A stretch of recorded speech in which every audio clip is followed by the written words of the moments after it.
Hey guys, welcome back to episode 7 of my Let's Play of Forsaken World. In our last episode, we had a ton of lag here in Freedom Harbor. I'm hoping I fixed it at least a little bit, so I may be cutting around depending when lag picks up and when it calms back down. But we left off talking to our different tutors for our different skills. We did not get to talk to our alchemy tutor or our botany tutor. However, I did, like I said I would.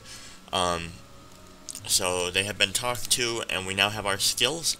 You do the same thing you do with the chef, guys, is you just talk to him and say, learn job, and you'll learn the job as long as you have job points. So we don't get any new jobs until level 20, and then we get fisherman and socialite. Now right off we can pray. So let's do our prayer for the first prayer of the day. There we go. Now our next thing we're going to do is we're going to talk to the alchemy tutor. There's a very important daily, basically, you can do each day. But before you do that, you have to have another quest. So basically she wants a, as you can see, a wild rose that just spawns randomly in the world. We're going to go ahead and take that. Now before we go anywhere, I forgot to mention that there's going to be recipes every time you learn a new skill in your bag. Go ahead and learn those. Just by right-clicking them, you learn them.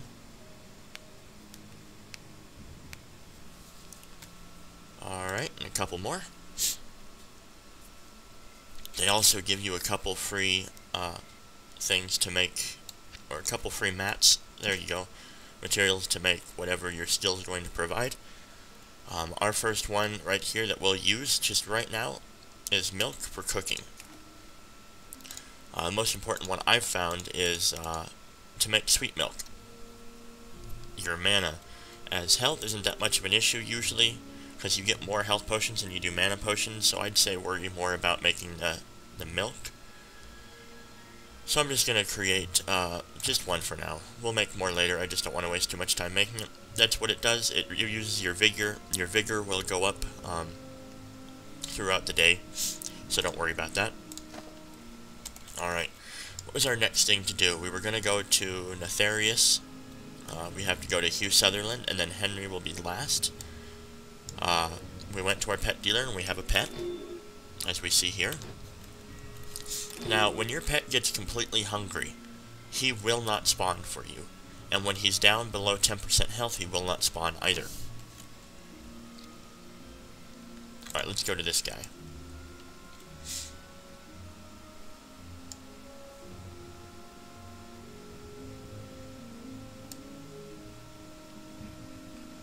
He's going to be all the way up here in the floating library. What a sight to behold.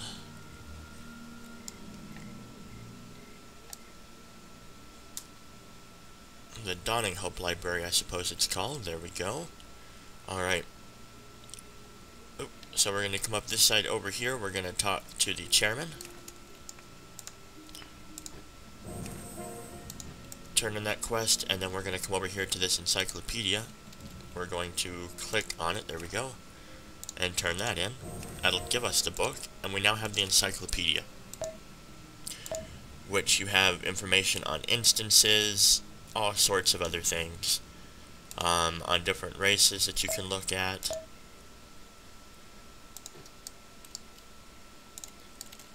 And that's what that did. Alright, now let's go to Hugh Sutherland is going to start giving us our next quest, so as a matter of fact, let's just start with talking to Henry. He's just across the way.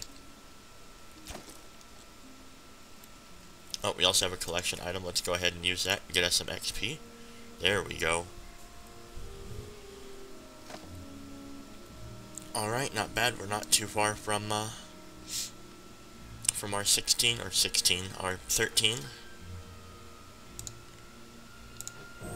Alright. So he tells us what he does, basically, and then now he gives us a Life in the Harbor quest that is repeatable. Where is it?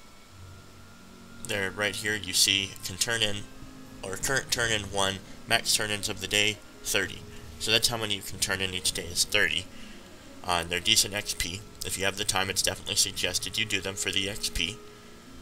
And then from our novice guide, we have complete life in the harbor 10 times.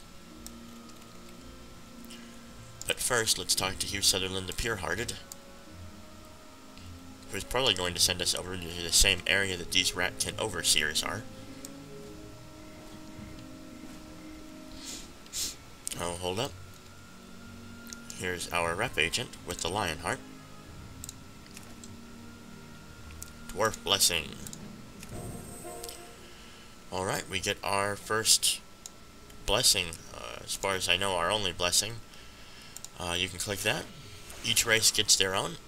They basically do the same thing, or, well, I guess not quite the same thing. But they don't cost any mana, they're almost instant cast, and they last for 30 minutes. Alright, here's our Lionheart guy. Turn in that quest. We got a legend done. And pick up our next 2 quests that he has. Alright, wants us to talk to Sophia, which we just did, but we'll go do it again.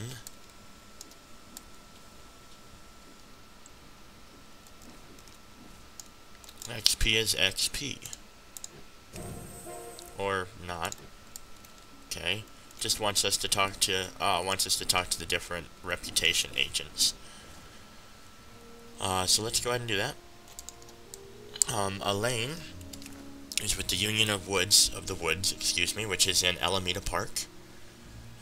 Standing by the only real building that's there. And then they'll send us back to the Sanguine rep agent, which is for the Forsaken, basically the vampires and whatnot. We can just jump off here.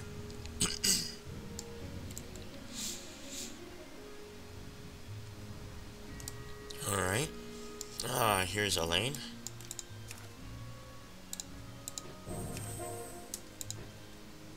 There we are.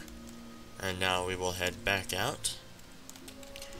And we're going to continue right on over to Grani with the Sanguine Circle. Which is all the way back where we came from. But that's alright. It gives me an opportunity to talk about something that I would like to. On the same level of MMOs, hopefully you're all aware of the new upcoming, hopefully at the end of this year, possibly next year, Guild Wars 2. If you played Guild Wars 1, it had some good features, but it lacked a lot of freedom, and really just the freedom is what really lacked. You couldn't jump off of cliffs, go over things. I mean, you really couldn't do much. Which is really what bummed me out about it, but it was free. You buy the game and you have it, and you can play it online. The next one's going to be basically same idea, but you have a lot more freedom in it. I don't know, it just seems cool. I cannot wait for it. The beta is supposed to come out sometime this year, and we'll see how that goes. Alright, let's go to Albert for the Secret Order. It looks like he's going to give us a new chest. Alright, and Albert is all the way over in the Floating Garden. So we're going to go through the Dawning Hope Library, through the 9th District, over to the Floating Garden. To save time, I'll go ahead and cut until we get over there. Alright, we're just about here. You can see there's a big old dragon. Can't wait to find something like that. That's pretty cool. He has a skill. Of course, we're not level enough yet. Oh, no, that's for the warriors. Never mind. Alright. Now he wants us to go learn about the Merchant Union. So we're going to go over and talk to Christopher. A lot of people don't like these quests because it runs you all over the city. But it's very worthwhile. You get to know the city a little bit better. And, I mean, the XP is decent. You know, why not? Plus, you can just route to it and then tab out if you want to, or whatever. So, let's see where that is. That's going to be all the way back right here where the Mercury champion Christopher is, on the other side of the city. And what he does, you can get Mercury statuettes out of a different instance when you hit like level 30 or something like that, 35. I don't know. I've never done it, but I think I have access to it, so I think it's 30. But you can do it, and you can get a Mercury statuette, and you can turn it into this guy for 3 gold, or you can sell it on the street for higher. Mainly, you turn it in for rep. So, with the Mercury Union, I suppose. Still not completely sure about what that's all about. Alright. Delayed caravan. I'll follow it. Okay. Now this is going to start our next quests. Which will probably take us out this door, so let's head to the caravan.